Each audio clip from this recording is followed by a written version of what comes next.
The year is 1993. And all of a sudden, one day, black metal becomes world famous. What happened? Let's find out. This particular brand of Norwegian Satanism took an even more sinister turn back in 1992, when a series of arson attacks led 6 churches burned to the ground.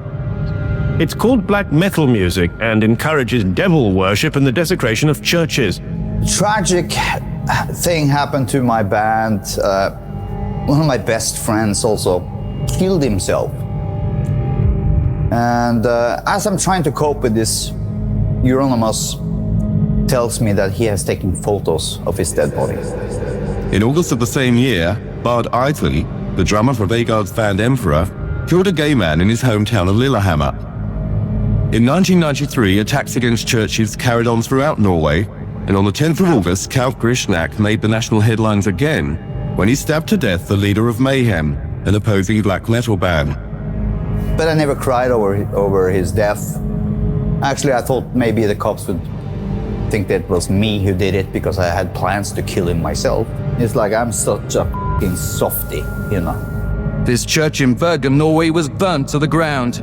In all, 13 Norwegian churches have suffered a similar fate. That's got satanic connotations, for I think it attracts people who are into extremes anyway. These are the sort of people who'd read horror books or be into true crime stuff. You can't ban it because it would just go underground and probably get a lot worse. Black metal music can be bought at many record shops carrying no warning, but Veronica Timms believes the music must be banned. Without that, she fears her son will not be the last to be sucked into committing sacrilege, and black metal music will leave its ugly mark in this country just as it has in Norway. Bad guys, what you gonna do? What you gonna do when she comes for you? Bad guys, what we gonna do? What we gonna do when she comes for us?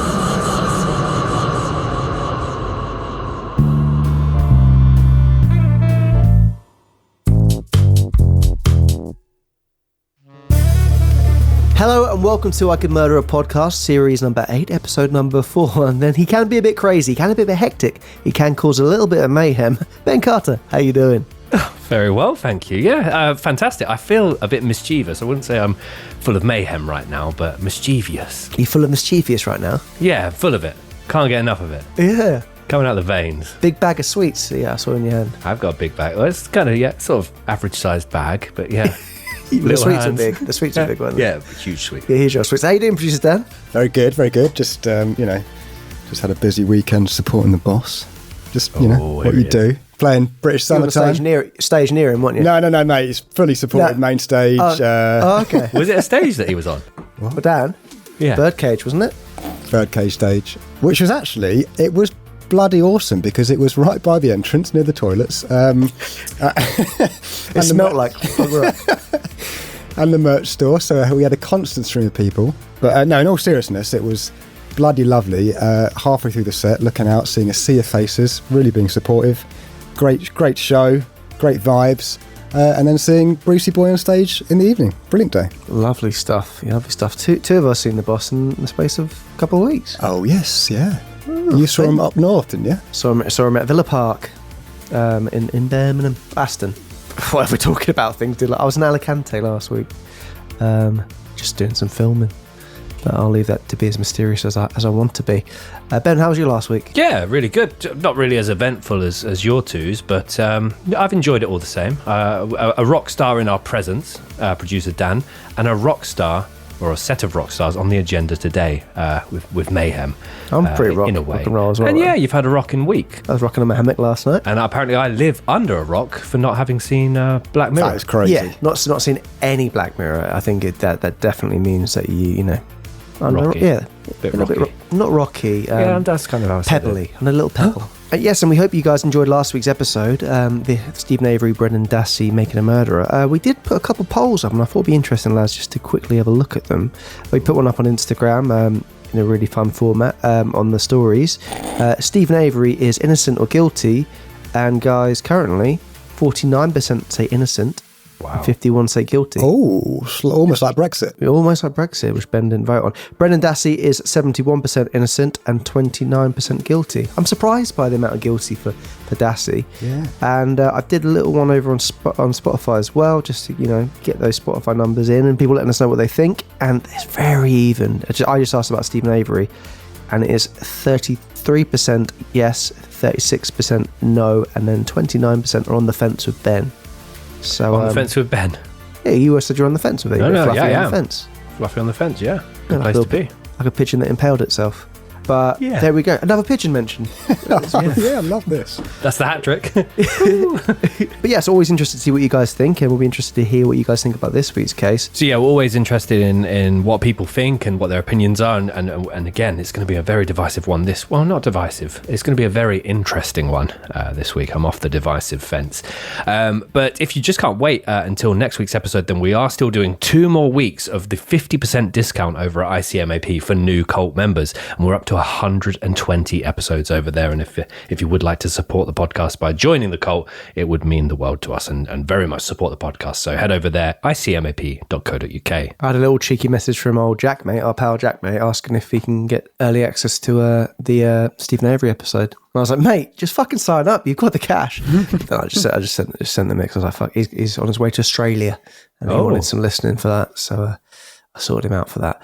But yes, today's case, Ben, can you give us a run through? And can you announce what today's case is? Yeah, so this week is a bit of a different one, even by our slightly odd standards. It's been a case that we have been aware of for some time, but never properly looked into, sort of lifted those pebbles up and seen what's going on underneath. So we actually decided to do a deep dive after it was recommended to us by our good friend, an excellent animator of the podcast, Phil. So shout out at Phil Witts. But it's a wild one. It is, of course, the case of Mayhem, the black metal murder, the day that changed metal, the darkest band in history, the death of Dead, which I'll say that again less. The death of Dead? The death of Dead. Exactly. For fuck's sake. The death of Dead. The death of Dead. The murder of Euronymous, and the Norwegian satanic murders. So loads of titles there. Take your pick, boys. I like the darkest band in history for me. And it's black metal, so very dark. Yeah, but black's not colour, people say, isn't it? It's fun to discuss colours, isn't it, Dan? Yeah, love it. Yeah. But it's a wild one all the same. We're going to be talking about rock stars, cults, church burnings, sacrificing animals, envy, jewellery made out of human skull fragments, sleeping with dead animals under your pillow, the works. Really. Burying jackets. Burying jackets as well, yeah. Dirty old jackets that have been buried. Although they're dirty after they were buried. But it's similar. If they were leather, do you think you could still smell the leather? Because I like the smell of leather. We'll talk about it. I like the smell of leather. Well, I think it was because it was buried with dead animals to try and induce rot smell. So it's probably going to be smell like a dead animal than the leather, Ben, to be honest with you. Yeah. We'll get into that. So we'll put the pebbles back down for now, and we don't want to keep the mystery there for a little bit. Yeah. A little trigger warning as well, that as well as everything that we have just mentioned, we will also be discussing topics surrounding mental health as well as suicide and self-harm. So a little trigger warning there. So yeah, I mean, to compare this case to the previous episodes of the series so far, we've had obviously the Paris attacks, the Green River killer, and Making a Murderer. This one, very, very different, and so much going on. But one that I think is going to be quite an interesting one. Everything I've consumed in terms of content about this case, there's so many different names, so many different nicknames, alter egos, all sorts of names, really. I'm hoping we don't get lost, but stay with us. This is the case of Mayhem, the band. Yeah, I mean, everything I watched and listened to about this, I did get a bit lost with the names. We'll try and be as clean cut as possible with it, but as well with our pronunciations of these words. It's going to be fun. It's going to be fun. That's why I'm going to stick mostly to the nicknames, because actual names, birth names, are complex for me. Oh, there's lots of quotes, isn't there? Yeah, there is, Danny Boy. We've had a lot of great feedback about Danny's quotes. Danny Boy's quotes. He's got a lovely little voice for an old man. Mayhem, the notorious Norwegian black metal band, has been surrounded by controversies since its inception. One of arguably the most infamous incidents involving Mayhem occurred in 1991 when their guitarist, Euronymous, was brutally stabbed to death by the band's former member, The Count. This event not only shocked the music industry, but also became an emblem of the dark and violent reputation associated with the black metal scene. Mayhem's intense music and stage performance often explore themes of Satanism, death, and destruction, which has continuously stirred controversy and criticism from various groups, whilst also drawing a cult-like following. Their brazen actions, including the use of animal carcasses and self-mutilation during live performances, have resulted in bans and protests. While Mayhem's controversial nature has undeniably played a significant role in shaping their image, as well as having a profound impact on the wider black metal scene, it has also contributed to their increasingly loyal following and the mystique that surrounds the band. Initially, when I did sort of a light read on this band, I was expecting kind of like a G.G. Allen type sort of thing and being a bit naughty on stage, but there's so much more to this case. Yeah, I think you say G.G. Allen's a little bit more than naughty on stage, but we can get into that. But yeah, Dan, I hope this doesn't inspire you and Oscar Corney to do anything silly on stage. But might give you some ideas. I'd be interested to hear from your perspective as a man of music. Dan, the man of music. We need to spice the set up, so I'm all ears. Well, there you go, son. There you go. We'll get into it and you let us know what you think. Anyway, so we're going to get into the early life of Mayhem, the band here. So in looking into Mayhem, what quickly becomes apparent is the huge number of names and nicknames associated with the group. Although there have been a total of 19 different members of Mayhem over the last almost 40 years, and this week's case will involve many of them, today we're going to focus predominantly on 3 members of Mayhem. Per Pele Olin, aka Dead, was his nickname. Dead was his name. Yeah. Eystein Orsef, aka Euronymous, which is fun to say, and Varg Vikernes, aka the Count Grishnak, or just the Count. Good nicknames. Yeah, so in Greek mythology, Euronymous means the netherworld, or the rotten corpses dwelling in the underworld, which is a nice little playful name there. I wish I'd spent more time sort of preparing my own sort of black metal name. Have you got one of you? No, I haven't. No, Pebbles. Pebbles.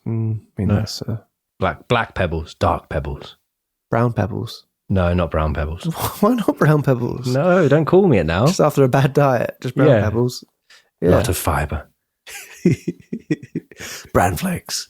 What would I be? Mine would be no, that sounds like a sex act. I was going to say Rusty Axe, but that sounds like a sex act. Although you will hear lots of other interesting nicknames throughout the case, to save us on pronunciations as well, other than discussing their births, we will use their nicknames throughout the episode. Yeah, we're not going to, because they're mouthfuls. Dead, Euronymous, and the Count. Dead, Euronymous, and the Count, yeah. There's some super interesting nicknames that we're going to get into, but there's also, just for reference point, Tom's obviously already said there were 19, or have been over the course of time, 19 different members, each with different nicknames. Some of them multiple nicknames as well. There's a timeline. If you Google image Mayhem band members timeline, there's a color-coded timeline of who they are and what instrument they played and what years they were in the band. And it's just, Dan, that looks like a very well-layered audio track to me. It does look like a DAW, a digital audio workstation. Thanks, Dan. But there's, if you want to know the full timeline and who did what and what their funny little nickname was, then just Google search Mayhem band members timeline. But it's an interesting one. But we're going to jump into the 3 main individuals, starting with Euronymous. Eystein Orsef was born on the 22nd of March 1968 in the municipality of Surnadal, Norway. He was the only son of Helga and Inga Orsef, who were apparently both chain smokers, and there have also been rumours that his mother smoked heavily throughout her pregnancy. There really isn't a lot of detail available about his childhood and family life. However, we have been able to put together what seems like a fairly troubled early life. He regularly rebelled from the conventional society of his small hometown from a very early age.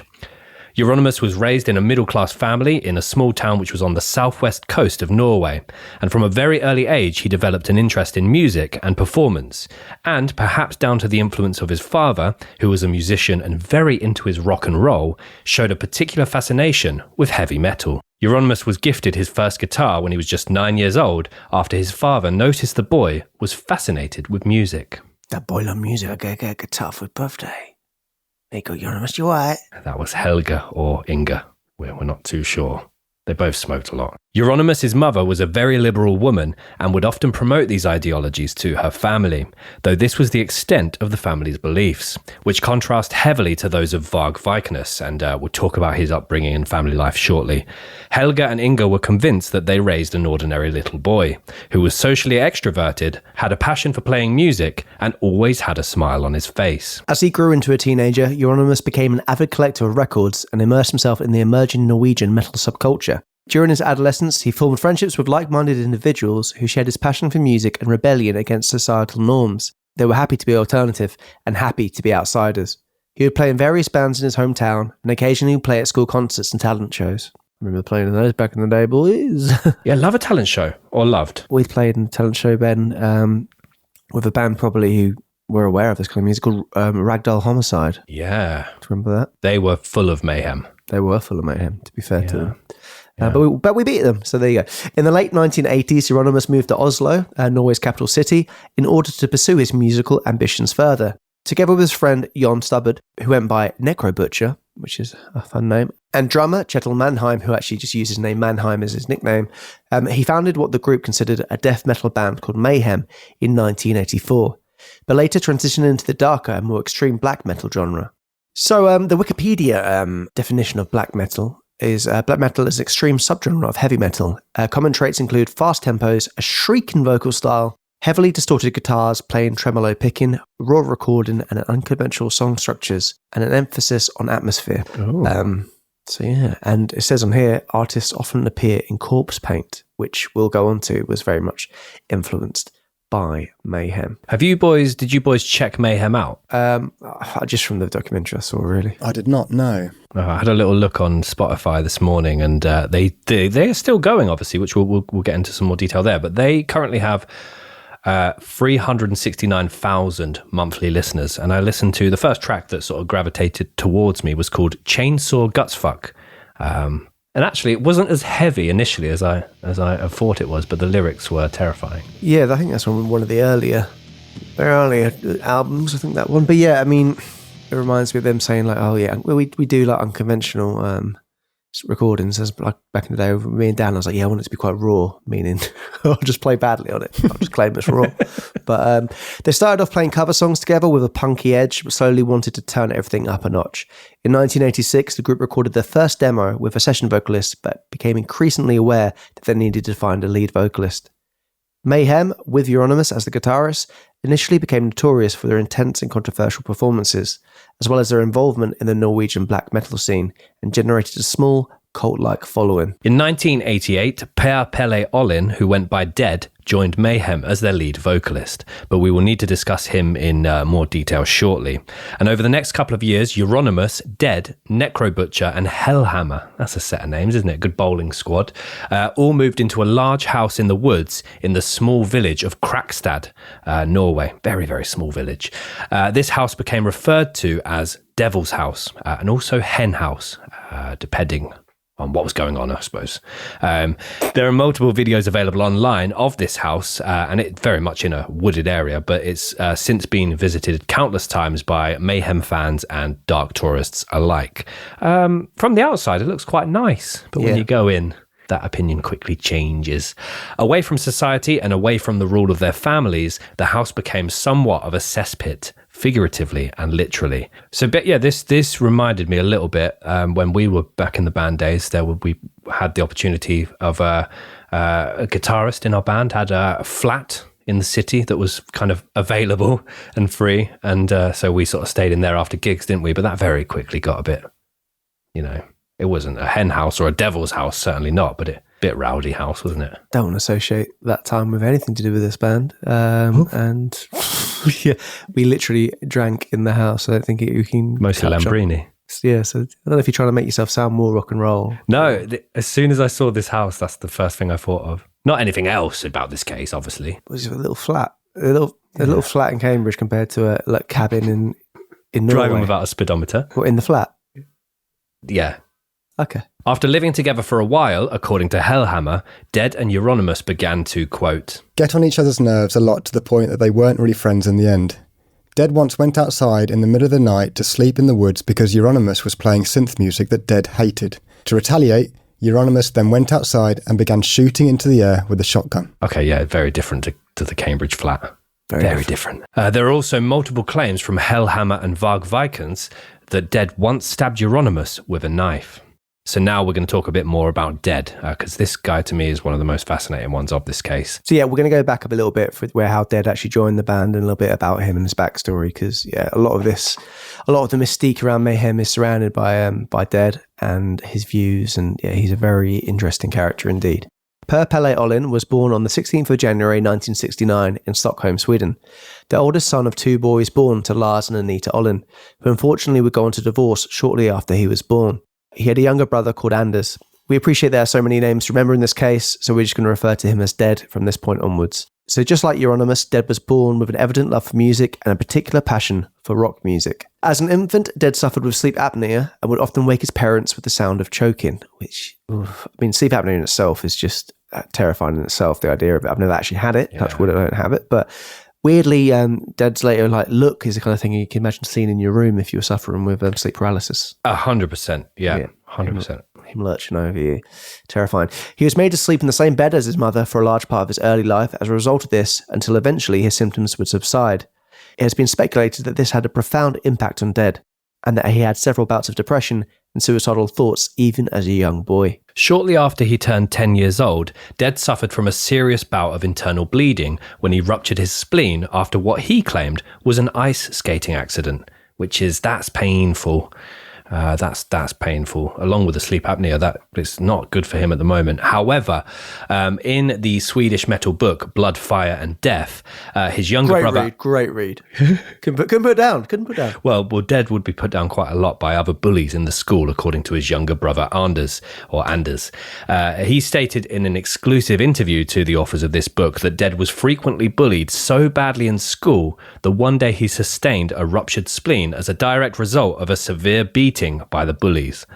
The rupture was so severe that Dead had to be rushed to hospital, where he was, if only for a matter of seconds, declared clinically dead. And after a few months of recovery, this incident sparked his curiosity and fascination with death, and later inspired his stage name, Dead. I still think that's quite a cute name compared to some of the others, like Hellhammer and Necrobutcher. I don't think you can ever say the word Dead is cute. No, but compared to those ones... Necrobutcher does evoke a serious image. Eternal Slumber. That's nice. Is that your metal name? So we've got... No, I'm Rusty Axe. I'm Rusty Axe still. So Dan can be Eternal Slumber. So we've got Black Pebbles. Why are you choosing for me? Why can't I pick my own name? One. Well, I've gone from black to brown pebbles, which is probably healthier. I want to be called the Obsidian. Oh, that does sound, So we've got the Obsidian, Rusty Axe, and Brown Pebbles. And then if someone wants to join as like a number 4, then you can be, what did you say? Eternal Slumber. Eternal Slumber. Yeah, that's nice. So basically, Dead put it down to a really bad ice skating accident, whereas his brother claims that he was beaten several times by bullies. The thing is, ice skating accident, it's not a cool way of doing it. It's not very metal. No. So unless it's I guess if you're playing hockey or whatever, it might be slightly cooler. And by the way, I'm not saying ice skating isn't cool for anyone who is an ice skating listener out there. Fuck it, as sick as anything. But we'd all be on our arse, wouldn't we? I can't skate. Yeah, but I bet Dan can. I bet he can actually, yeah. He's smiling. Yeah, there's a nod. There's a big nod. He nodded. He'll be doing backwards and he go, come on guys, keep up. It's that old cross-legged thing. I'm not that good. Oh, okay. What's the sound? Tommy Cooper. Yeah. But the idea that he was beaten so badly that happened, that's probably a bit more rock and roll. I thought so, yeah. Especially if you're part of the alt crowd. The cool kids beat me up. Well, as in inverted commas, by the way, the cool kids. Yeah. Being bullies doesn't make you cool, kids. Exactly. So Dead continued to develop his fascination with the darker side of life from a young age. He was drawn to literature, art, and music that explored themes of darkness, melancholy, and the macabre. This interest in the morbid and the occult would later become a significant influence on his musical career as he began to record his own music, playing multiple instruments. Despite his parents' separation, both Dead's mother and father were supportive of his musical endeavours, and they provided him with a drum set when he was a child. Always very brave giving a kid a drum set. Yeah, I picked drums because that was all that was left. Everyone wanted guitar. It's cool, isn't it? I wish I could play guitar. Oh, I think if you're a good drummer, I think it's a cool one. Thanks, man. You are a good drummer. But I'm saying, but getting to that stage is if you're a parent. Oh, yeah. Yeah. Fuck that. The whole street knew you were bad until you got good, and then they were sick of it. As a teenager, Dead delved into the underground Swedish metal scene and discovered extreme metal bands like Venom, Celtic Frost, and Bathory, which just sounds like the Swedish version of Lush, a shop that you go to buy bath bits and bobs. These bands, along with other underground acts, had a profound impact on Dead's musical taste and inspired him to pursue a career in heavy metal and black metal music. He was also a huge fan of more mainstream rock artists such as Kiss, Black Sabbath, AC/DC, and Motorhead. And I think Judas Priest as well, which... yeah. But yes, you see, because Kiss, I think, are very poppy. I love them. So yeah, definitely poppy. But so going from that to black metal, I find is a bit interesting. Well, when I was listening to them before, I know I've only listened to one track, but it wasn't as aggressive. I mean, the lyrics was terrifying, but it had like a sort of, you could tell the beat was kind of locked in well. It was, you could nod your head to it. I was like, all right, yeah, black metal, maybe I'm a fan. But then it started, and the lyrics are in English as well, which I did not expect, and they're quite grotesque lyrics. Use the C word a lot. Carter. Yes. Yeah. Maggots in their Carter. Dead's interest in black metal eventually led him to join the band Mayhem in 1988.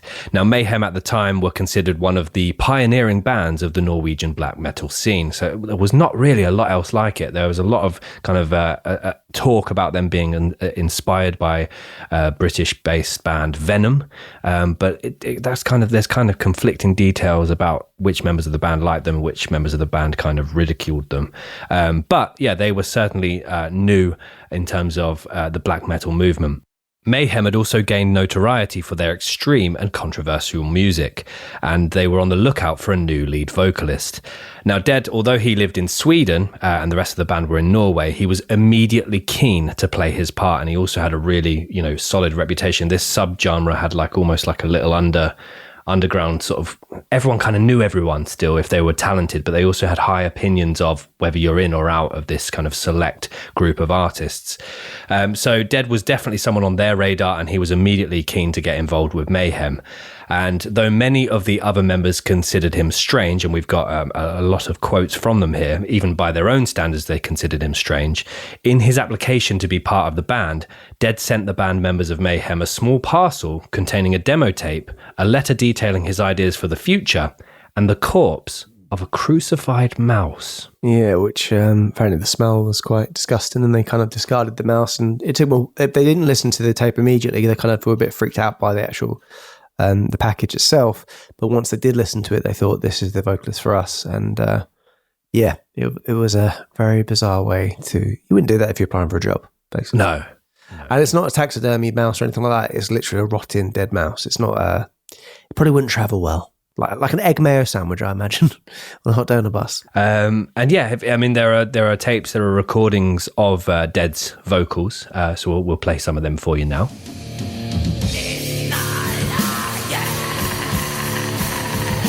Quite raspy, I thought. Raspy little voice. Yeah, I guess if you're going to go for black metal, it's going to be a bit of rasp to it. I can't imagine a clean... I was complimenting him. Raspy is good. I don't think he'd be offended. So Hellhammer, who was a member of Mayhem, in a later interview said that he considered Dead weird. Not dead weird, but he considered the individual who went by Dead weird. A weird individual. He said the following. I came to his house. He was all dressed in black and there was a knife hanging on his belt. I remember I thought... what the hell does it mean? Dead joined the band a few months earlier than me. He was a Swede and didn't understand a lot of what we were talking about. Well, he was a strange guy, a very reserved person. It was impossible to discuss personal things with him. So he came from Sweden, obviously, to Norway, and the band actually had to talk to each other in English because they weren't able to speak each other's language. So it was a bit of a strange fit, really, but they were all happy with it. But as we're about to go into... Dead had some very unusual habits, which I wouldn't personally like to live with in my house. So Dead apparently regularly slept with dead birds under his pillow, as he became so enthralled with the smell of death. He was also known for his morbid personality, crude jokes, and obsession with death. As well as hoarding dead birds, not similar to Sutcliffe, he also wore shirts with funeral announcements printed on them and began to wear corpse paint all over his face and body. being one of the first in black metal to do so. So as I mentioned with the Wikipedia definition of black metal earlier, corpse paint is essentially painting your face very white, very pale to make it look like you are dead. Another thing that a dead used to do, which I found particularly disturbing and disgusting, was he would bury items of clothing in the back garden, and also like wrapped up animals within the clothing so they're rotting underneath there, and then he'd wear this clothing to perform on stage, which I find particularly hideous. I know, like, All Saints is quite a distressed kind of look. It's quite cool and edgy. But I think if it was smelled like a dead crow, you probably wouldn't wear it. I guess the logo of Atticus. But that's a different story anyway. Anyone that came into contact with Dead described him as difficult to befriend or understand, which is never a good summary, and so introverted and depressed. And he would regularly self-harm during live performances and openly harm himself in front of his friends, whilst also spending weeks at a time shut away in his small bedroom in the Devil's House. He would also disappear into the woods for days at a time. Yeah, don't be disappearing into the woods. No. At all. I mean, but especially for days at a time. But guys, I mean, after hearing about his antics, about, wearing dead crow clothing, and it's quite a cool name actually, and would regularly self-harm during live performances, I thought, that's not terrific, but maybe we'll have some trivia about that. Here we go. He's early. Tommy's trivia! That's terrific! So it's very unusual for me to go first, but I thought, why not? I just thought shocking things that people have done on stage. There's a history of it. There's a recent video, I can't remember the band, of the lead singer pissing on a man's face for a good 20 seconds. It was like a funk band, which was very odd. An audience member popped on stage and she was doing that in his mouth. Horrific. And But anyway, a little history of some shocking things that happen on stage. Like, we start off relatively light. Jimi Hendrix lit his guitar on fire on stage, which was quite shocking at the time. Red Hot Chili Peppers played entire shows wearing nothing but socks on their cocks. Ozzy Osbourne bit off a bat's head. We remember that one. But some of the more kind of oddly worded ones is Alice Cooper impaled baby dolls on shiny swords. I just like the word shiny swords. It's quite fun. Lady Gaga got a person to puke green milk on her. So Gaga, at age 36, incorporated a performance artist, Millie Brown, not Millie Bobby Brown, into her choreography for Swine at Austin Festival. So Millie was a British artist, and she would drink some green liquid, and then she regurgitate the green liquid onto Lady Gaga's breasts during the set. Like Tajiri, the Green Mist. Tajiri, the wrestler. Did the Green Mist, didn't he? Kind of similar. Maybe a bit similar. Keith Moon put pyro into his bass drum to cause explosions, and this would actually go on to lead to a larger explosion than intended, and left band members with permanent hearing damage and shrapnel wounds. Keith. You'd be pissed off, wouldn't you? If you would. Nicki Minaj allegedly pooped herself on stage. I don't think that was on purpose, though. Iggy Pop gets a lot of mentions. He once took out his penis and put it on a speaker. I don't think it was just the town crier on stage. He put it on his shoulder, I think, but he also was encouraging people from the audience to stab him, apparently. And when they didn't, he just cut across in his own chest. Very odd. He was also shouting racial abuse at a member of the crowd to try and entice him enough to stab him, which is insane. Lord Worm, I'm going to surprise you here, ingested worms on stage. Apparently, if you cut Lord Worm in half, he will actually come back to life and carry on. But as Ben mentioned earlier, G.G. Allen, he would go. So Ben said a bit naughty things on stage. So G.G. Allen encouraged audience members to perform oral sex on stage on him. On stage, but you think that's naughty, isn't it? You think that's a bit naughty, but then when you hear other stuff he's done, he would take laxatives before gigs, so he could then shit all over the stage, could always be naked, cover himself in his own feces, attack people in the crowd, and cut himself whilst doing that. Why? So doing that and then getting a little gob job, getting people to come up and do that after you cover yourself in shit is naughty, so G.G. Allen is very naughty, Ben. Yeah, there's a YouTube documentary about him. I've probably watched it about 4 or 5 times. It gets worse every time. Why have you watched it so many times? Just something to fall asleep to. Something to fall asleep to? How horrifying is your inner monologue if you're like, something to go to sleep to? G.G. Allen. Just scaring myself to sleep. Fair enough. But I thought a little summary there of some other shocking things to happen on stage. I think G.G. Allen, for me, takes the biscuit in terms of... the website I was looking at, the order was terrible. It was like, some of the things was like, that's not shocking compared to the self-mutilation and things people do on stage. But so Dan, I hope don't try and go down that route. I don't think people will appreciate it. I'll do my best. The boss would The boss will be having words if you start shit on stage. Yeah, that was very good, Tom. Great start. Yeah. Looking forward to Ben's now. Bit of terrific trivia for you guys. Don't look forward too much. Fucking terrific, actually. He's beaten me. Don't say that. Gigi Allen's beating himself on stage. Anyway, back to the case. Tommy's trivia. That's terrific. Well, thank you very much for that one, Tom. So we're talking about dead birds under the pillow. And burying your clothes. Well, during one early tour with Mayhem, Dead found a dead crow on the side of the road, and instead of just, carrying on with your business and going about your business, he decided to pick it up and place it in a plastic bag that he kept in his jacket pocket for several days. And he often carried it with him and would pull the dead bird out of the bag out of his pocket in order to smell it before going on stage. So basically, according to Hellhammer, it would improve his ability to sing, as it would fill his nostrils with the stench of death. So an interesting way to sort of perk yourself up just before going on stage. Smelling salts, isn't it, I guess? Smelling salts, yeah, smelling crows. Yeah. As well as this, he would also collect dead geese, and he would keep them underneath his bed. So crows under the pillow, geese under the bed, and he would also bring pigs' heads on stage with him. Geezer. It was a geezer, yeah. Yeah, so I mean, do you think he ever would go to a pub and just take the crow out and put it on the table there and go, is this a crowbar? He might have done. I don't know if he did, but morbid sense of humour he had. Geese is big, isn't it? Under your pillow. Yeah. Geese under the bed, crows under the pillow. Oh, crow under the tooth fairy was mortified. The tooth fairy. I'm going to have a week off. Jeez Louise. Yeah, pig's heads. I saw that's the image of them with pig heads on stage. And put them on like their microphone stands, don't they? Yeah, not the one. So once again, according to Hellhammer, before the shows, Dead used to bury his clothes into the ground so they could start to rot and get that grave scent. He was a corpse. Get that grave scent. That's disgusting, isn't it? Sorry, Dan. He was a corpse on stage. Once he even asked us to bury him in the ground. He wanted his skin to become pale. The band didn't have much money at all coming in. They could only afford the bare essentials for them to live. And he essentially would himself not eat because he wanted to appear very gaunt, very thin and very close to death as what kind of part of what he wanted to do.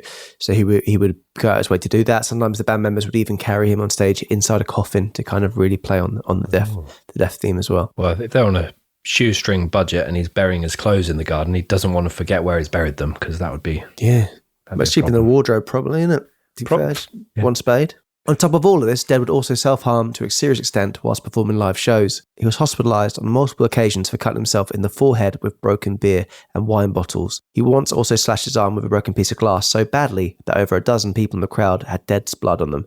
So yeah, once the band members gave him like a prop knife, but it wasn't sharpened. They were conscious not giving him that, and he was trying to cut himself with it. Wasn't able to do so, and then he broke the bottle himself and then cut himself with that. He wanted to essentially stain the members, stain the fans with his blood, and that was kind of like a test. They're always trying to test people to see if they're real fans, if they're real black metal fans.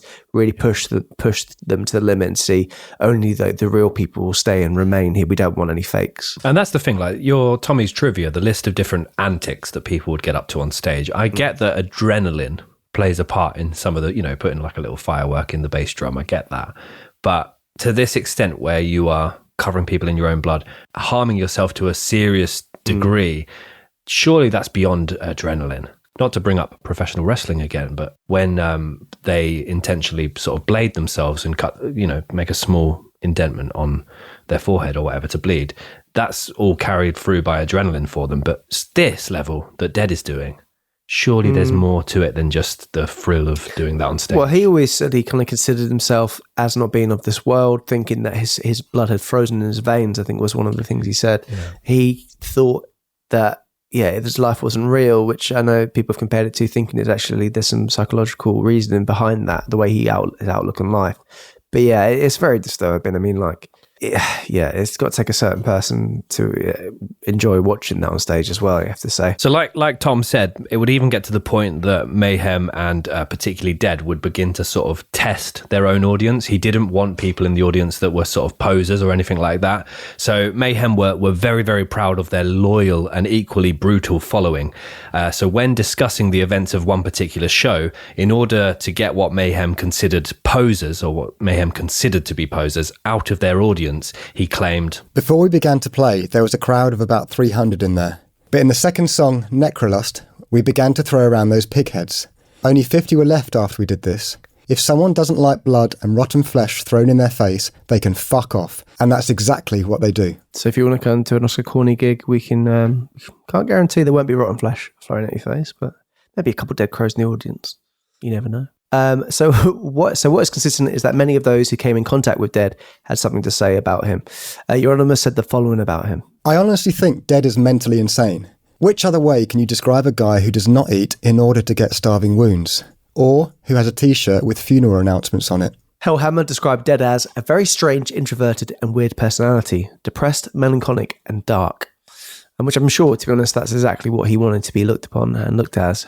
Drummer of Norwegian black metal band Emperor said the following on Dead. Dead wasn't a guy you could know very well. I think even the other guys in Mayhem didn't know him very well. He was hard to get close to. I'd met him maybe 6 to 8 times in all.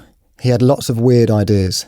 I remember Arsith was talking about him and he said he did not have any humour. He did, but it was very obscure. Honestly, I don't think he was enjoying living in this world. So, what is clear is that Dead was extremely introverted and extremely unhappy. Though he would meet the following individual, Varg Vikernes, briefly, he made a long-lasting impression on him. Varg said the following on Dead. I met Dead personally. Insane, unsocial and evil as all black metal people are supposed to be. I liked Dead a lot. Transylvanian Dreams. The Northern Earper's Death. I feel like I will meet him again in a foggy landscape, shadowed by towering mountains, hooded by cold snow in a cold domain. He didn't see himself as human. He saw himself as a creature from another world. He said he had many visions that his blood had frozen in his veins, that he was dead. That is the reason he took that name. He knew he would die. So there is quite an insightful interview with other members of Mayhem, stating that they feel like they never really knew him. And we'll play a little bit of this for you now. I'm not sure I knew Pelle, the other Pelle. Dead Pelle we knew very well, and I guess the whole world, which are interested in Mayhem or in black metal in general, they know the image of Dead in Mayhem and his lyrics and what he stood for. But the private Pelle was a strange guy. The first time I met him, I got angry because I'm a kind of light-minded. I'm enjoying life. He did not, really did not. He was kind of depressed. I do think that the real Pelle was a great part of Dead, the figure Dead. I do think that, but not in the extreme way. But that was something he just dressed up and became. But he was also that on a regular daily basis. He slept with dead birds under his bed because he wanted to smell death. And it was an image. He was depressed. He was looking for death. So now we move on to Varg Vikernes, also known as the Count. The Count. It's a good name. Yeah, the Count, yeah. 2, I want to rock your world. It's a little bit of black metal for you. Yeah, just a little bit, though. Christian Vikernes, who is more commonly known as Varg Vikernes, was born on the 11th of February 1973 in the city of Bergen, Norway, which, like much of Scandinavia, looks absolutely stunning, by the way. It's beautiful over there, You could clip up every time we've done a podcast and you go, it's a bloody beautiful place. I think you need to go start working in real estate, man. Yeah, or just any kind of tourism. Even Manitowoc County, like I was just convinced by making a murderer that was a grim place to be, but it's gorgeous. Every place has a shithole in it, doesn't it? Yeah, that's true. That's true. But yeah, Bergen looks beautiful, by the way. So stick that in your Google machine because you won't be disappointed. He was the youngest of 2 boys born to Helene and Lars Vikernes. And Bergen, which is located on the southwestern coast of Norway, is also known as the Green Meadow among the mountains. And it truly is, boys. When you pop that in, look at that. Gorgeous, isn't it? So Bergen, the city of Bergen, provided a beautiful backdrop to Varg's childhood, which was much darker behind the scenes and not without its challenges. So Varg's parents divorced when he was just 11 years old, and he was primarily raised by his mother from this point onwards. The later absence of a father figure in Varg's life caused him to act out and misbehave, often running away from the family home for days at a time. But it was a Bergen, so he was just bloody beautiful surroundings, and he could just have a lovely time with it. Safe fishing, as well. and fishing in the river, hand behind his head, a little bit of fishing rod on his toe, just dipping it in. I could see that. Yeah. I want to go to Bergen, boys. You should go there. Yeah, maybe I will. Go get lost in Bergen. So Varg's mother, Helene, worked as a secretary for a large oil company, whilst his father, Lars, worked as an electronics engineer. Both of his parents were very focused and dedicated to their careers, which, like a lot of the other cases we've covered recently, caused them to be away from the family home for extended periods of time. Now, Varg would stay at home with his older brother, and the pair of them would listen to music, watch television, and would often play out and explore in the wooded countryside surrounding their city. When Varg turned 6 years old, the family made the decision to move to Baghdad, Iraq, for a year as a result of a work opportunity that had been offered to Lars. Now, Varg would begin to sort of explain to his friends kind of a story as to why they were moving to Iraq. But he would also maintain this for the rest of his life. So basically, he told all of his friends and neighbors that the family were moving to Iraq because, quote, my father was developing a computer program for Saddam Hussein. And he would maintain this for the rest of his life, saying, that's why we went there, that's why we went there. But it was just a little kind of placement with work that went there for. So as the family made the move to Iraq in 1979, there were no remaining places available at the limited English schools in Baghdad. And basically this meant that Varg and his brother were both placed into an Iraqi elementary school, which was an extremely difficult adjustment the pair had to make. Now, Varg's mother, Helene, said that she felt this move was definitely a factor in Varg's later behaviours, as well as his religious and cultural opinions. But she has no idea how he formed his worldviews. So something that may also have played a factor in Varg's worldviews is that his own father, Lars, though there's not a lot known about Lars apart from the job that he had and the fact that he moved the family to Iraq for the year, but according to Varg, his father would regularly preach lessons of a hypocritical nature to his two boys. Now, on his father, Varg said, he was so worried that me and my brother were Nazis when he saw that I brought a swastika into the family home.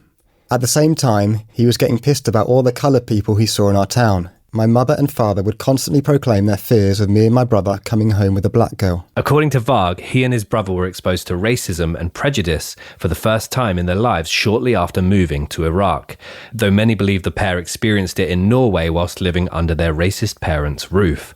When they arrived in Iraq, they noticed a lot of expats being overtly racist to the Iraqis, despite it not being their home country. The white expats would often verbally and racially abuse the natives, which made for an extremely uncomfortable environment. So as this was the late 70s, corporal punishment was very much still a thing in the mainstream school systems of Iraq. But Varg and his brother felt immune to this as they were white. On one particular occasion, Varg got into an argument with a teacher and called him, quote, a monkey. But Varg would later claim that he did this as he believed that the teachers didn't dare to hit me because I was white. The other children in class would get slapped by the teachers, we would not. The family returned to Norway the following year, and many have alleged that Varg later immersed himself in the neo-Nazi skinhead culture in Bergen. But Varg has always denied this, stating that there are no skinheads in Bergen. Shortly after Varg's 11th birthday, whilst he and his family were on a skiing trip in Lillehammer, he veered off course and went crashing into a tree, knocking him unconscious and causing a large gash to his forehead. He was taken to a local hospital where he received stitches, and he would have a visible scar on his face from this point onwards. Not long after this incident, Varg's parents divorced, citing irreparable differences. So this week we've got crows under the pillow, geese under the bed, we've got ice skating accidents, now we've got skiing accidents. We've got it all this week. Burying your clothes with animal corpses and grave scents and crucified mice. Not much else is known about his early childhood, but it is clear that Varg had a troubled upbringing. When he was home from this point onwards, he had a strained relationship with his mother, who was reportedly abusive to him, and he would have very little contact with his father after the divorce. This difficult family environment, coupled with his early life experiences, contributed significantly to his rebellious behaviour and anti-establishment mindset. So yeah, if you compare his childhood to Death and Euronymous, I think he's got the much more kind of politically inclined family. He's had not so much chaos as Dead, but he's the one that's childhood stands out as a little more jarring compared to the other two. Euronymous seemed to have support from his family. Dead sort of isolated himself, but yeah, Varg's is a really interesting one. Varg developed an interest in music from a young age and began playing the guitar during his early teenage years. He would start to play with his brother and some of his brother's friends in various garage bands. Some of his earliest influences were Iron Maiden, Slayer, Megadeth, and Judas Priest. As a teenager, he also developed a fascination with the works of classical composers, particularly Richard Wagner and Tchaikovsky, and he drew inspiration from their music. He became very interested in atmospheric music as a result of this. So yeah, in some of the tracks that you do hear of the early works of Mayhem, there is a lot, like I find it quite spooky, the atmosphere. The initial tones that come out, you're like, oh, I'm in the woods now. Now I'm in the garden, and now I'm in the hen's nest, or whatever they called the house. Hen's house. Hen's house in the woods. I'm under Gacy's house in the crawl space surrounded by hens. So alongside his musical influences, Varg also became obsessed with the works of J.R.R. Tolkien, and he became fascinated by the fictional realm of Middle-earth. He would regularly read the Lord of the Rings books, and this played a notable influence in his life and his music. One of Varg's stage names was Grishnak, which is the name taken from an orc in the Lord of the Rings, the Two Towers. Varg sounds like a bit of a dweeb. And the first solo project that Varg launched was called Burzum, which means darkness, which is part of inscription in the Lord of the Rings. Burzum. Burzum. In the ring. Yeah. In the ring in Lord of the Rings. Yeah. That was implied. Oh, sorry, man. That's all right. You stupid Grishnak. You always try to make Stupid fucking idiot, Ben. In some of the documentaries available about the case of Mayhem, it's cited that the British heavy metal band Venom played a pivotal part in the inspiration and later formation of Mayhem. However, Varg has long remained adamant that this was not the case, despite being photographed many times wearing Venom's black metal merchandise. So yeah, Venom very much considered pioneers alongside Mayhem of the black metal subgenre. But Varg has been pictured wearing Venom's merchandise, but he referred to them as a joke to the metal scene. So yeah, conflicting opinions on whether or not they did play a part in the inspiration of Mayhem. During his teenage years, Varg became involved and heavily immersed in the Norwegian black metal scene, which was known for its extreme and controversial ideologies. He started his musical project, Burzum, in 1991 and quickly gained attention for his raw and atmospheric sound. So it was mainly instrumental music that he put together, but it was very much known for having its dark and kind of metal overtones. I can't describe this, fucking hell, but it is.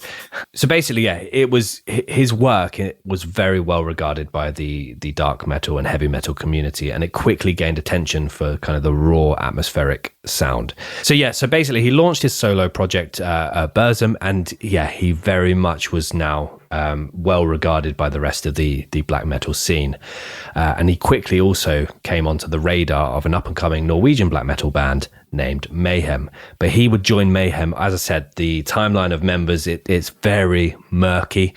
Varg would join after Dead, but we'll go into some more detail on when he joined and how he joined as we go into our timeline. Varg's childhood experiences, coupled with his exposure to the extreme ideologies prevalent in the black metal scene, played a significant role in shaping his beliefs and actions. He developed a strong disdain for Christianity in modern society, aligning himself with pagan and nationalist ideologies. His beliefs became increasingly radical, leading to his involvement in criminal activities. And his arrival to Mayhem, together with his turbulent past and volatile personality, became a fatal combination when mixed with Euronymous. And it is here that we move to the timeline of the case of Mayhem. 8th of April 1991. This is 2 years before Varg joined Mayhem. As we discussed when introducing our three main individuals, Dead, the lead singer of Mayhem, did in fact believe he was dead. After a near-death experience, Dead explained, I had internal bleedings, and the cause could not be determined on radiographs. It continued to bleed, and finally my heart had no more blood, and my veins were nearly empty of blood. Clinically seen, I was dead. He then went on to explain that he had entered another realm, and that this realm contained different coloured levels. That'd be a nightmare for me. Yeah. Sometimes it feels like you are in a different realm, to be fair. Yeah. I don't know if orcs have I'm not an orc.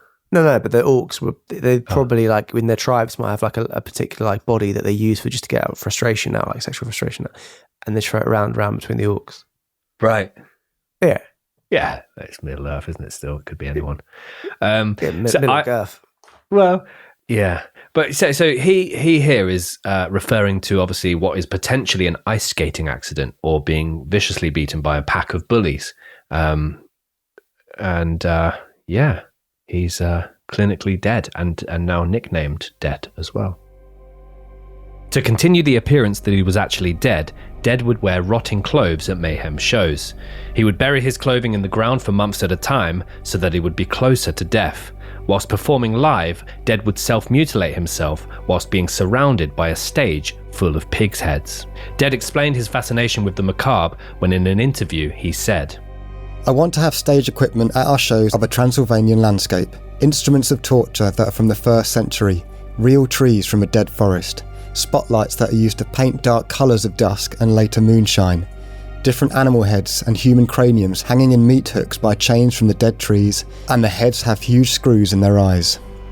It sounds like he could have well just been a stage design and like theatre. It sounds like he's missed a trick there working with. This is the thing, unless I've landed on the wrong Mayhem track, like the stage set that he's painted there, described, it just doesn't match with the music. It could be like Misfits, couldn't it? It's more like kind of kooky, like kind of just a bit fun, like horror pop rather than a horror punk. Oh, sorry, you meant kooky as in actually kooky. I thought you meant the Kooks. No.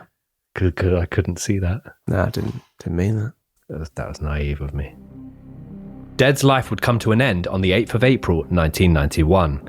In the first attempt to take his own life, Dead used a kitchen knife to sever the veins within his wrists.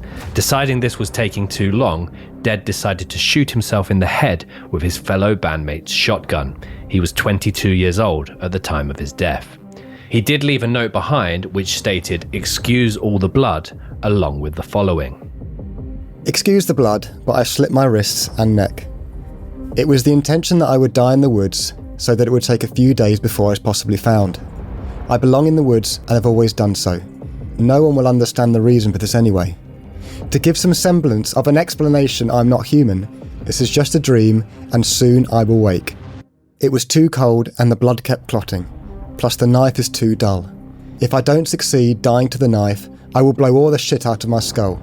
I left all my lyrics by "Let the good times roll," plus the rest of the money. Whoever finds it gets the fucking thing. As a last salutation, may I present Life Eternal. Do whatever you want with it. Pele. I didn't come up with this now, but 17 years ago. Euronymous found his deceased bandmate and instead of calling the police or checking for signs of life, immediately drove to the next town where he headed to a local shop and brought a disposable camera. He then proceeded to capture the scene with the camera and posed the body with the knife. He then called the police. Yeah, he moved things around to make it more cinematic, more dramatic, which I think that's probably. And I mean, I don't think he needed to check for signs of life because it was quite clear from the picture, which I think I wouldn't recommend you see it, but it's very much out there. It is a horrific scene, but yes, he was moving the body around. In addition to this, he collected parts of Dead's shattered skull and made an amulet with the pieces. So basically, he made what he believed to be Dead's spirit possessing bits of jewelry, necklaces that he would give out to people. So Euronymous would give these pieces to those he met and deemed worthy of having a piece. It has also been alleged that Euronymous wanted to sever the arm of Dead, but stopped when he realised that the police would find it odd that his arm was missing. There were also rumours that Euronymous ate parts of Dead's brain in a stew, but this has been denied by the band. So Necro Butcher, who played bass in the band, recalls how Euronymous told him of Dead's suicide. Aisteen called me up the next day and says, "Dead has done something really cool. He killed himself." I thought, have you lost it? What do you mean cool? He says, "Relax, I have photos of everything." I was in shock and grief. He was just thinking how to exploit it. So I told him, okay, don't even fucking call me before you destroy those pictures.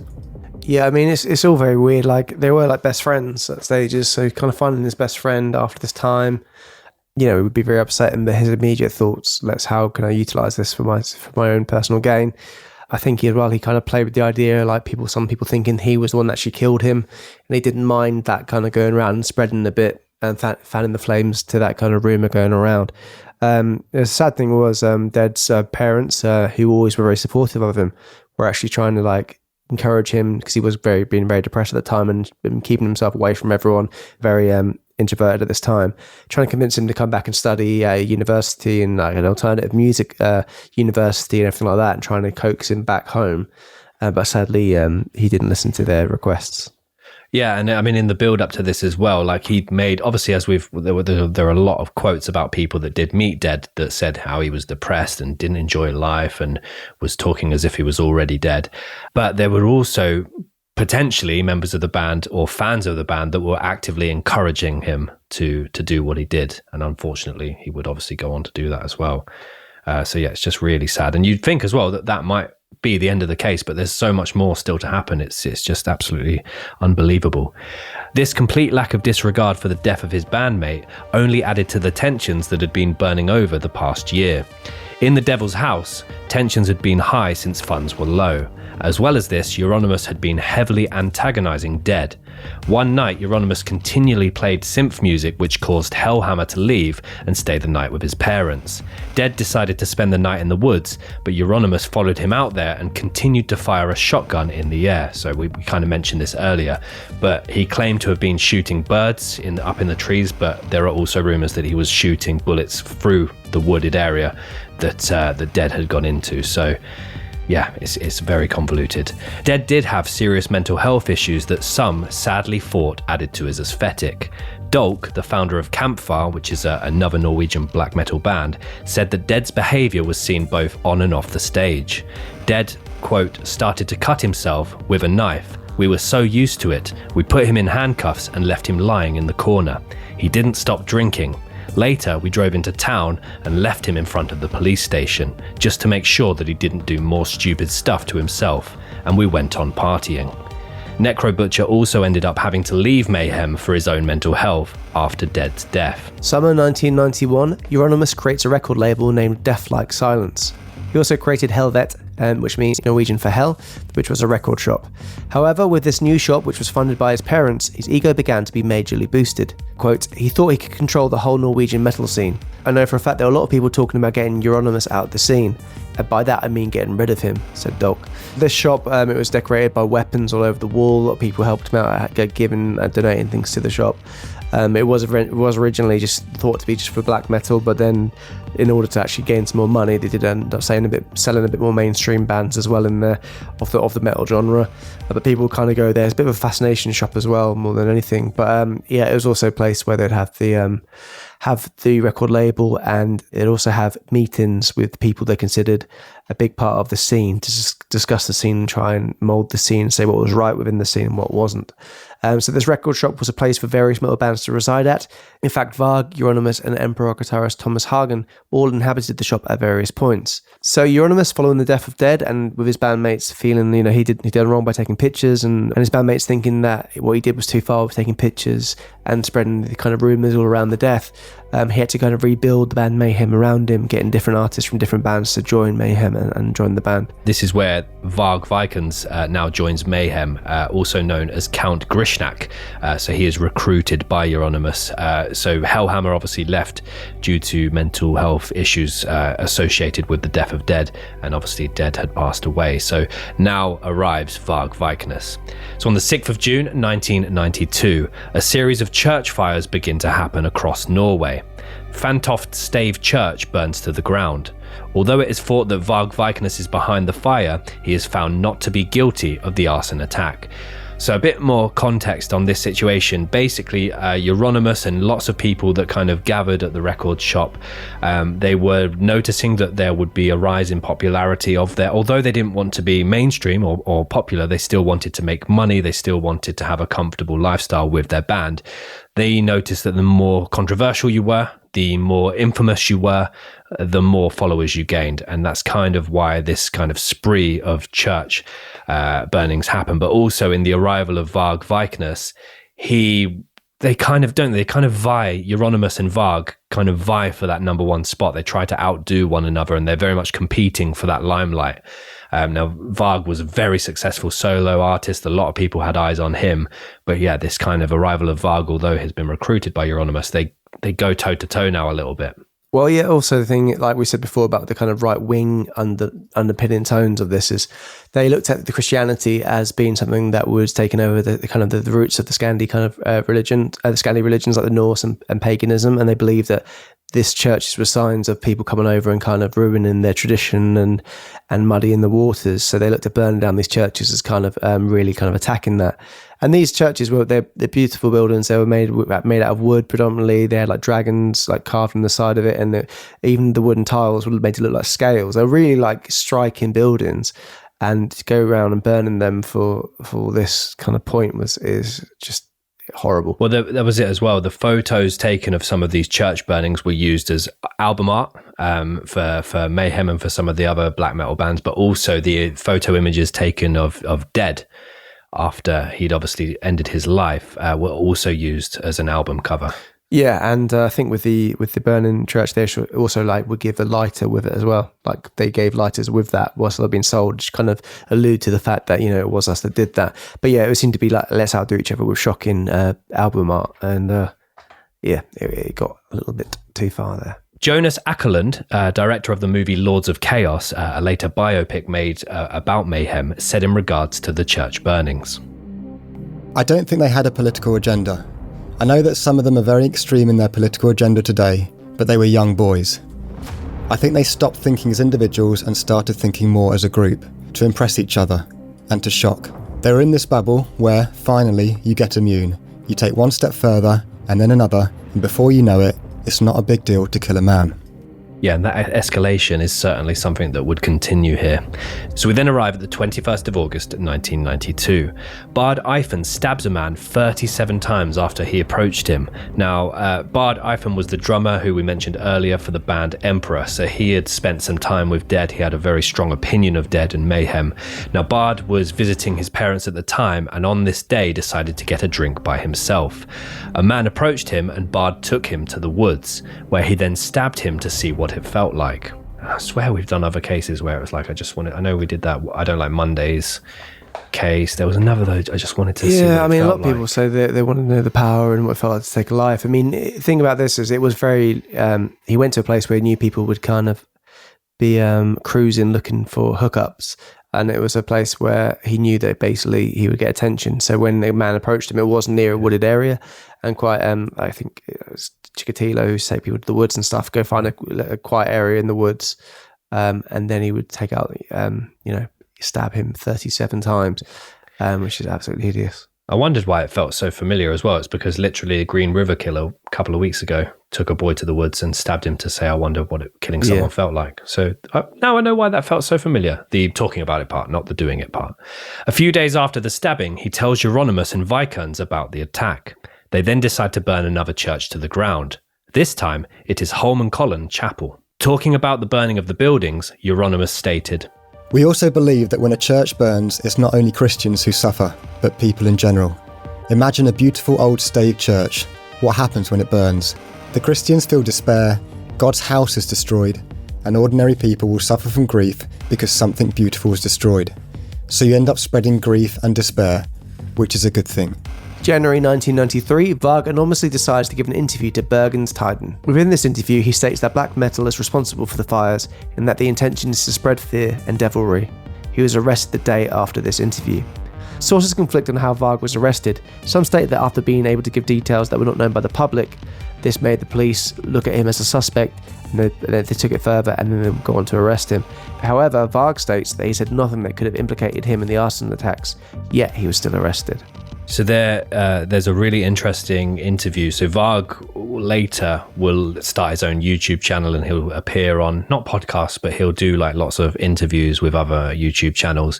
And he talks about this and how him and Euronymous are kind of going at each other to try and be more controversial, I suppose, than one another. And although it's very much Varg's side of the story, there's a really interesting clip here of how he feels they were trying to implicate one another. So we'll play that for you now. And the journalist left. He wanted to check my claims with the police and so forth, because all of this was linked to church burnings and everything. And of course, my idea was that if the cops came and wanted to ask me about the church burnings, all I could do was to say that, hey, I talked to the journalist to mock him. I pulled his leg. I haven't done anything. Nobody I know have done anything. Bye-bye. And that would be it. Which, of course, is true. had people in the scene had a brain, but of course they didn't. In March 1993, Varg is found to be not guilty of the arson attacks due to lack of evidence. On the 10th of August 1993, after nearly 10 years of being together, the band have still not released their debut album, which is, considering all the notoriety they've got. They've got fans as well. They've got a big following. Things became heated between Varg and Euronymous in early 1993 after the interview and the police investigation. Euronymous had to shut his record shop due to bad publicity, according to various sources. Others claim that it was shut down due to pressure from his parents and Varg. On the 10th of August 1993, Varg and Blackthorne, who was a member of Mayhem at the time, drive to Euronymous' house. Euronymous opens the door at 4 a.m. in his underwear. Blackthorne stays in the car whilst Varg enters Euronymous' apartment. Should just really call him Euro. There was a handing over of a contract, and then it's been alleged that Euronymous ran upstairs to grab a weapon. So there's basically been a lot of beef between these two. There have been like threats of violence between the two, saying they're going to do this to one another. But the fact that the reason the Varg actually went over to Euronymous' house, even though he was kind of fearing that he was going to be attacked, was because Euronymous said, if you come over, I'll sign you to the label. I'll sign some deals. And he's like, okay, you might kill me, but I'll go there, get this signed, and then leave as quickly as possible. So very, very bold. But for some reason, Varg and Euronymous fight each other, and Euronymous would go on to die after suffering 23 stab wounds. Varg had become prepared with a knife because he was, as we said, he was scared that he was going to be attacked. And Varg has claimed that the majority of the wounds that Euronymous received actually came from him landing on smashed glass. But there's a few stabs in the head. He's very clear in one interview, which we'll play for you shortly, that Varg says basically, I stabbed him in the face and he died. But he's also then, initially trying to blame it on, he fell on some smashed glass. So reflecting upon the murder, Blackthorne said, I was neither for or against it. I didn't give a shit about Euronymous. He claims that Varg forced him into visiting Euronymous the night of the murder. Varg has since stated that the guy, Euronymous, planned to knock me out with a stun gun, tie me up to a tree and torture me to death whilst filming it. He then stated that Euronymous had planned to murder him during a meeting regarding an unsigned contract. He also said in his defence, if he was talking about it to everybody and anybody, I wouldn't have taken it seriously. But he just told a select group of friends, and one of them told me. So there's a really interesting clip of Varg describing the events of this night and driving to Oslo, and his recollection of events is very fuzzy, but he talks about it with confidence at the same time. It's really bizarre, but he describes it graphically, so we'll play this for you now. The only reason he had to contact me was a contract between Burzum and his label. So he sent me the contracts and wanted me to sign them, and he wanted to meet when we were signing them. Okay? There's no reason to wait. Let's just go to Oslo and get done with it. So I drove to Oslo. But of course it takes some time to get to Oslo. It's 500 kilometers of bad roads and mountains, so it took some time to reach. I think we were there in 3 o'clock or maybe 4 o'clock. So he was sleeping. I told him, well, I don't care if he's sleeping, just open the door. And he opened the door, which is rather strange, really. He just opened the door. And even though he had plans to kill me, and when he had this beeper, and when I got up in the apartment, he panicked. Because, he probably, he had plans to kill me. I was aggressive, so he panicked. He attacked me, he kicked me in the chest, I just threw him to the ground. A bit stunned, really, because, he attacked me, I didn't expect it at the time. And I was stunned for a while. He was just sitting on the floor, and suddenly he got up, trying to get to his knife in the kitchen. And I thought, well, if he's going to have a knife, I'm going to have a knife. So I had a pocket knife, this small pocket knife. I got it up and prevented him from getting into the kitchen. So he didn't manage to get his knife. And then he started to run off towards his bedroom, where we kept the shotgun that Dad shot himself with, as well as electroshock pistol. It's turned out later on that he didn't have any of these things in the bedroom, but I believed it at the time. And that is the reason I followed him. And instead of going into the bedroom, he just left the building, really. He just started to run down the stairs. And I followed him and managed to stop him. And of course, I had a friend with me, actually the guitarist of Mayhem. And of course, he was rather shocked. And I waited, because I didn't know how he was going to react. He was the guitarist in Mayhem. So for all I knew, he could attack me as well. Maybe they planned it, get a bit paranoid in situations like that. So I just waited for what's going to happen. I just waited. Also was on the floor. He broke a lamp on the wall, so he was swimming in glass fragments with only his underwear, so he was rather bloody. And this other guy just ran past me. And of course, I understood that he's not a part of it. So I asked him, "Are you okay?" And he just ran off. And then I remember that he had my car keys.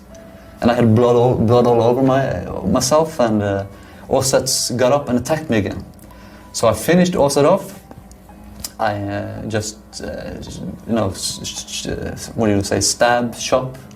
stabbed him in the skull, so he died immediately. And I followed the other guy, but he ran to the car. So I managed to calm him down. He gave me the car keys. I opened the car, and we drove back. There have been various claims made as to the reasoning behind the murder. Was it a power struggle between the two members? Was it due to disputes in royalties? Or was it that Varg was trying to prove his image within the black metal scene? On the 19th of August 1993, Varg Vikernes is arrested for the murder of his bandmate Euronymous. Upon entering his house, the police find 150 kilograms of explosives and 3,000 rounds of ammunition. Although he commented that this was, quote, in order to defend Norway if we were attacked any time, very Anders Breivik there. Very Anders Breivik. Other sources have since stated that this weaponry was going to be used to destroy Blitz House. Now, Blitz House is a social centre for those who align with the ideas of communism and socialism within Norway. So yeah, essentially he was a terrorist. Like he was going to do a terrorist attack. He was stopped. I mean, it's just amazing that he was caught prior to this. On the 2nd of May 1994, Varg's trial started. Now, within 17 days, he would be found guilty and sentenced to serve 21 years in prison. This was the maximum sentence possible at the time. On the 2nd of May, the trial commenced. He is represented by Stein Erik Madsen, a lawyer, journalist, and comedian. So, it's kind of a jack of all trades there, Stein Erik Madsen. They should have got, if he wanted a comedian to represent him, he should have got Mickey Flanagan. He would have gotten out. That's pretty good. Now, it was alleged that Varg, Blackthorn, and another friend had planned the murder of Euronymous. Varg and Blackthorn committed the murder whilst the other friend resided at Varg's apartment in order to give him an alibi.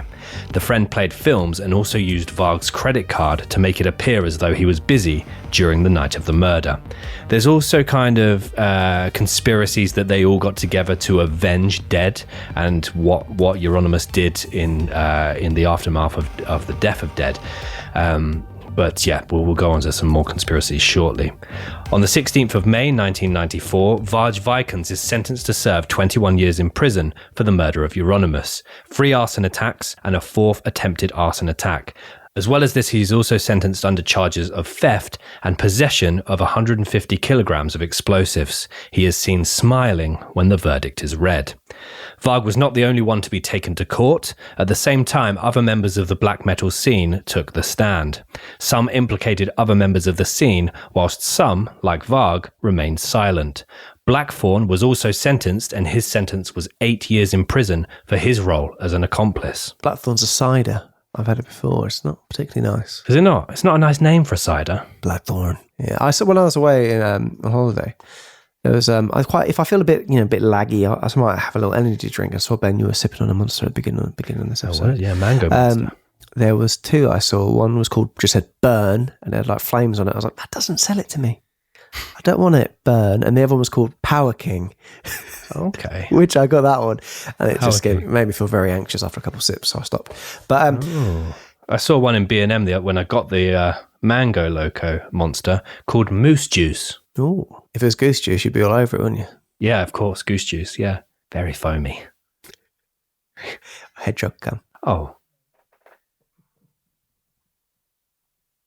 24th of May 1994. In the same month that one of its band members was sent to prison, the band's first studio album was released, which is absolutely, for press. We covered it before where a rapper got more press for, actually no, that's in Sopranos. It never happened. I just remember it from Sopranos.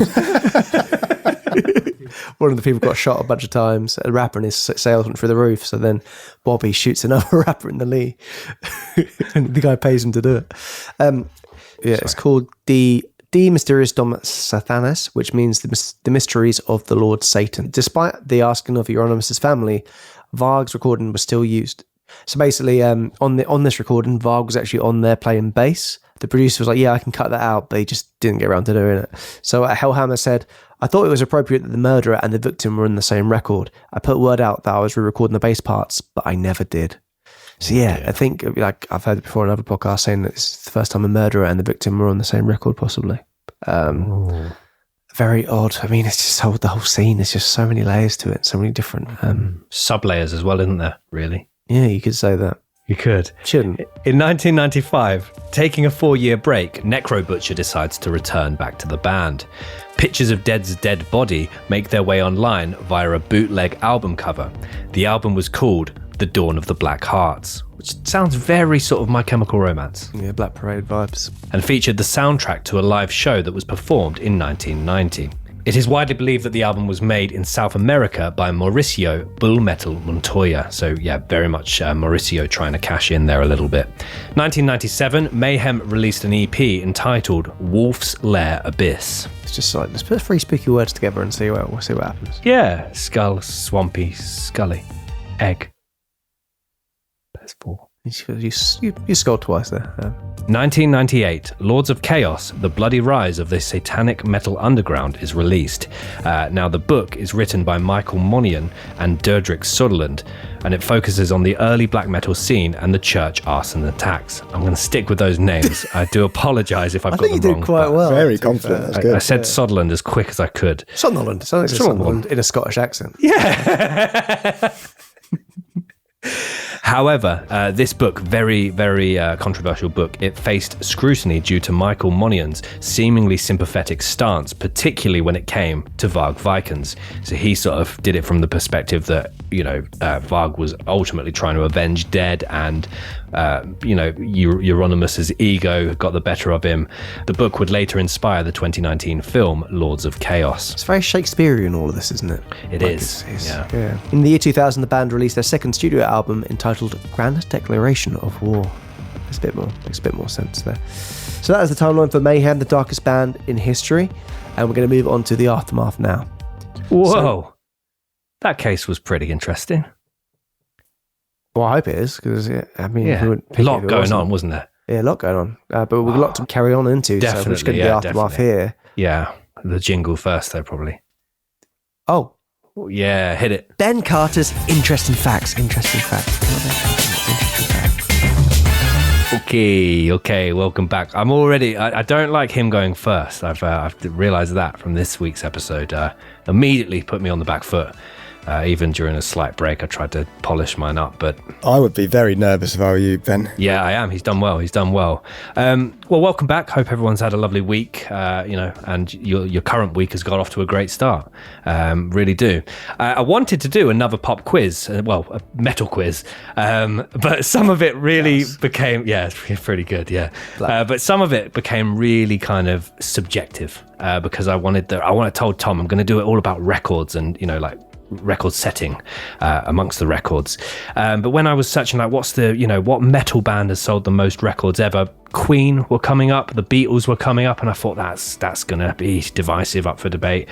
I mean, there's no debate. Queen and Beatles aren't metal, so. Yeah, I couldn't filter it to what is metal. Just take them out of the I know, but then I thought, what is metal, man? What is it at the end of the day? And then I thought, why is it called metal?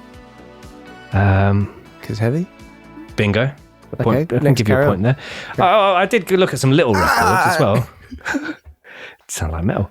I looked at who played an instrument for the longest amount of time. As in? Well, I wanted to make it a bit more metally, but the first instrument that came up was piano. Well, the record is piano. Any guesses for the longest time anyone's ever played the piano? 16 hours. Ooh, a lot longer than that, boy. Yeah, it must be. Consecutively. I must be. 16 hours is not that long. It's just 2 working days. I'd be knackered. I would be knackered. I think the rule is like kind of, those car giveaways, the fingers can't leave the keys. I would say at least 3 days. Okay, you're still quite far off. Fuck me. So 72 hours playing it? Yeah. Unless you put your foot pedal down and just do one note and you sat there. Yeah, probably. The longest amount of time playing a piano consecutively or continuously is 127 hours. Surely after like not sleeping for that long. I suppose you could, I don't know, maybe put some weights on your fingers and some strings, some balloons, and then I thought also guitar, guitar because it's metal, and it was very close to 127 hours. How close do you think it was? 120. Bit higher. 123. Tiny bit higher. 124. Tiny bit higher. 125. There you go, boys. I got it. Get a point. Yeah. I wanted records. I wanted, pop quiz, metal quiz, but yeah. To give you some context on the difference. Is it still called Interesting Facts this week? Yeah, for the facts. Fucking hell. Facts. Yeah. Or is it? Just facts. Drawn out quiz.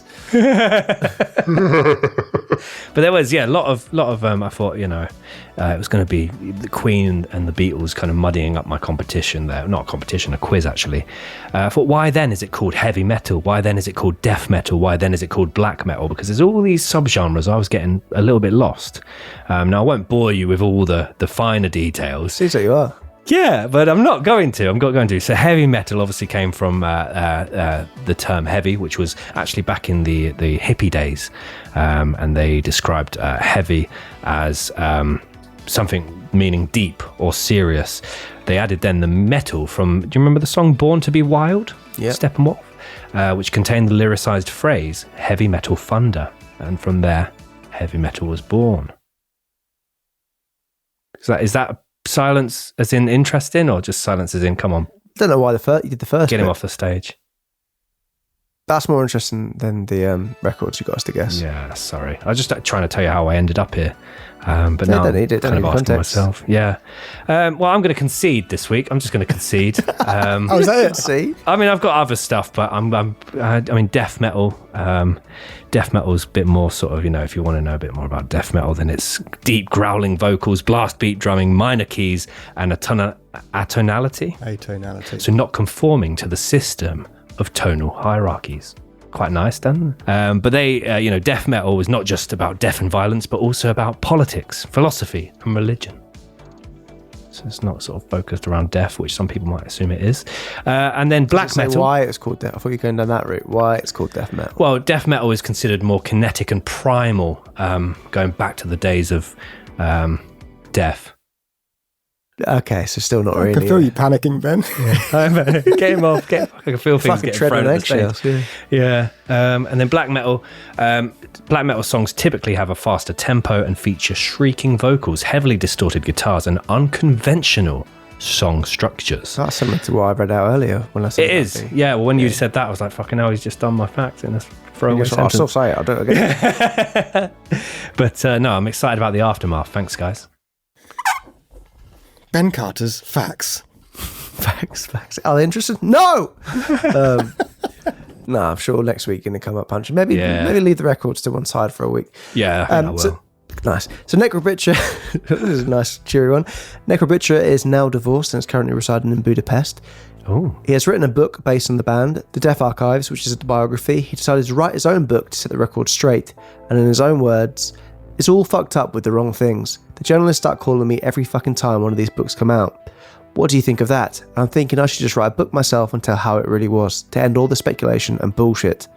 I make music and I thought it would be easy, but it wasn't. It took well over a year. It's a lot of work. Unbelievable. In 2009, Varg Vikernes was released from prison after serving 16 years for the murder of Euronymous. He was originally set to be released in 2004, but 6 months prior to his initial release date, he ran away whilst on a short leave. This action meant that he was denied parole and not released for another 6 years. That's a fucker, isn't it? That is, but don't run away whilst on short leave. It's an interesting fact as well. Sorry, Ben, I'm not meaning to shit on you. But in Germany, please. I think you don't get punished for trying to escape because they believe that's a human instinct to try and escape. I heard about that too, yeah. Bloody interesting, that is. It is actually. That's really interesting, that.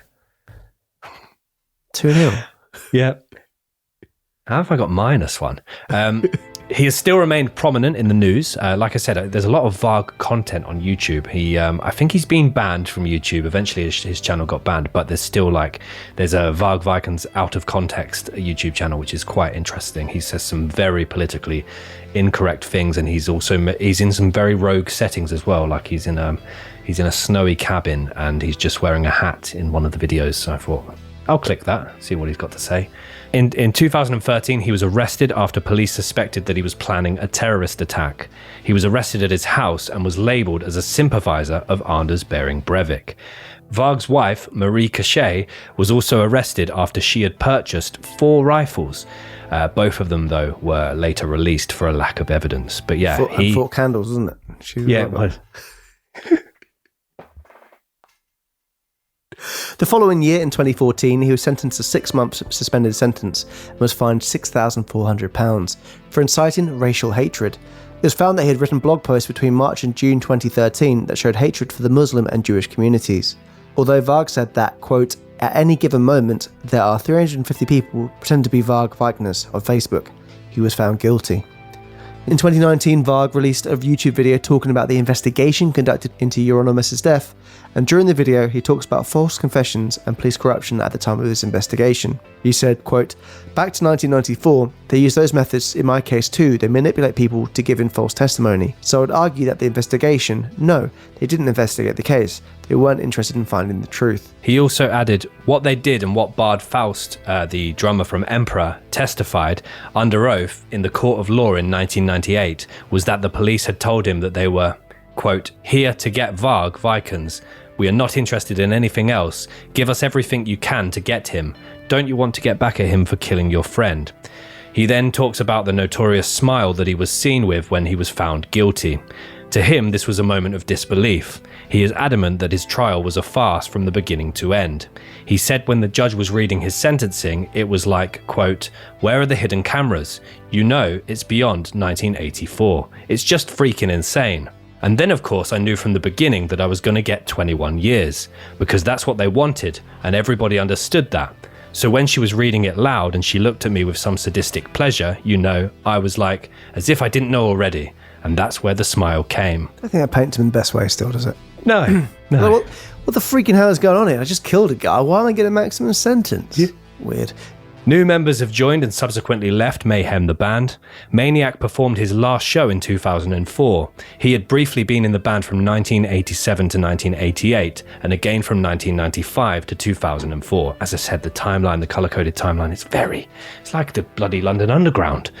And at his last show, he was kicked down the stage stairs. He hit his head twice against the wall, and Blasphemer, who was another member of the band, believe it or not, was behind that attack. So basically kicked him off stage as a way of removing him from the band on his last show. In 2017, the Dawn of Black Hearts album was released on vinyl. The cover art was changed to a picture of Necro Butcher, and the album was renamed to Live in Sarpsborg.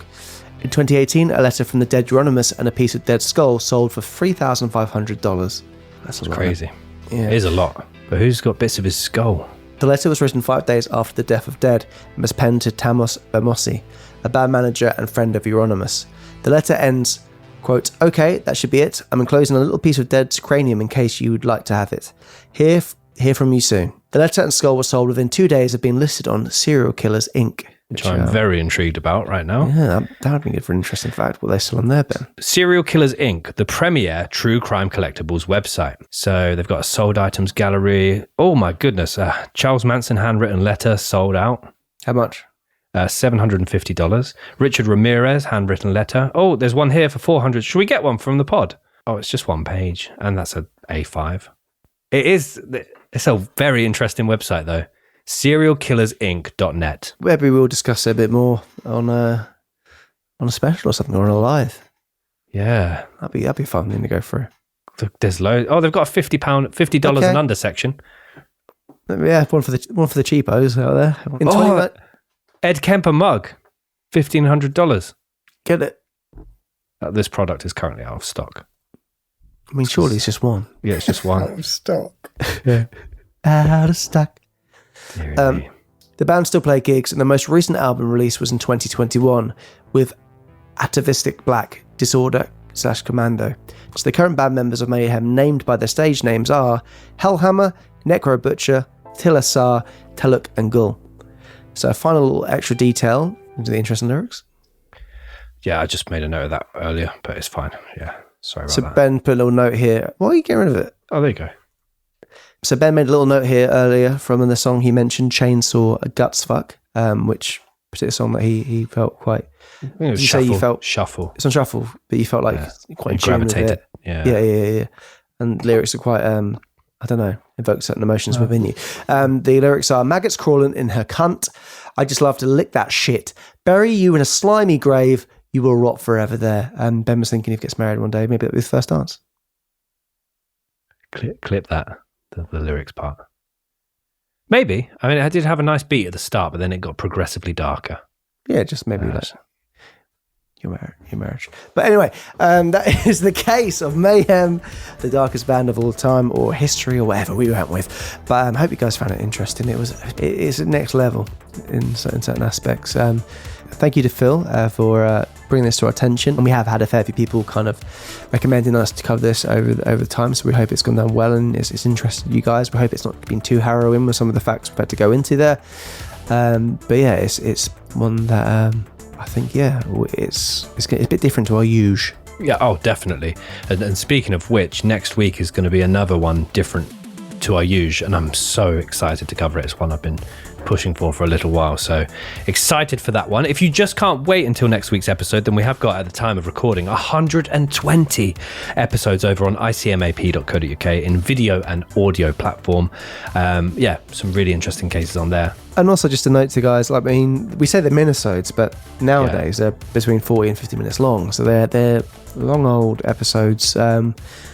And yeah, if you're enjoying the content, it's definitely worth a little peep over there and a quick little listen. You can even just do a month just to see what it's like, and if it's not right for you, then that's absolutely fine. But lots of content over there, well worth a listen and watch. And if you still manage to get there in the last couple of weeks of July, at the time this episode comes out, then producer Dan is very kindly offering 50% off for all new sign-ups, so why not head over there now, icmap.co.uk. On top of all the minisodes, we also do monthly live streams for the Prestige. We have a private Discord for the Prestige, and we also release our main channel episodes 3 days early on a Friday, ad-free and early access. So why not head over to the site? We would appreciate anyone's support very, very much. And now we'll go into the lookalikes. I know as to people, this is just audio only, but people have said, why don't you carry on doing the lookalikes? So we'll be posting them. So we're posting those on our Instagram stories as well for you guys to give your opinions on. I've only picked one person, Ben, who I think looks like a multitude of people. So my lookalike is for Necro Butcher. This is a chap here. Okay. He looks like... I think I know who you're going to say. Chris Lilly, a little bit. Oh, okay. Imagine him playing a character. Chris Lilly from Summer Heights High fame, Mr. G. I think it's a little bit of his eyes look a little bit like him. No, and I also think Reese Darby. Yeah. That's from more like it, yeah. From Flight of the Conchords. That's little very beard good. and little the eyes there. Very good. And he's playing Murray. I think it looks a lot like him there. Yeah, young Murray. That's very good. I like that one. Well, it's interesting that in a few parts of this case, Vikernes was kind of described as having kind of terrorist tendencies, because I think Varg looks a little bit like James Nichols, who was the brother of a conspirator for the Oklahoma City bombings. He's in that Michael Moore documentary. I think I'm pretty happy with this one. So I've gone for Varg, James Nichols. So he's in the Michael Moore documentary, Bowling for Columbine. Such a specific. I know, but when I saw him, I was like, oh, I've got to talk about that, because it's the mouth and the nose and the beard. I mean, the beard's just a beard, but... Yeah. And then a bit of an easier one, Maniac. I thought he looked a bit like the wrestler Sting or a member of the Misfits. Pretty easy, though, just because of the makeup. Yeah. So, yeah, not great this week. Again, I'm on the back foot, I feel. But no, I enjoyed it. But I enjoyed it. Lovely stuff. Well, that is the case. We hope you guys enjoyed it. And yeah, we'll be back again next week with a particular case that Ben is very thrilled to cover. So we'll be sailing away over to you for next week with a new case. But like we all... Anything else we need to do? No, I don't think so. I really appreciate all your support every week. But until next time, like we always say... We say this all the time. Keep doing. What are you doing? Unless it's certain things on stage. Well, don't bury yourself. Don't bury your jacket with a crow in it, mate. Stick me wear that next time. Yeah. Absolutely right. Sleeping with crows and geese under the bed. Make sure you don't do that. No. But if they are, then don't kill them. Yeah. Obviously, don't kill them. Never kill the hen. Don't do poos on stage and cover yourself in poo. Poo's not a job. clip that. All right. Until next time. 2 Pip. See ya.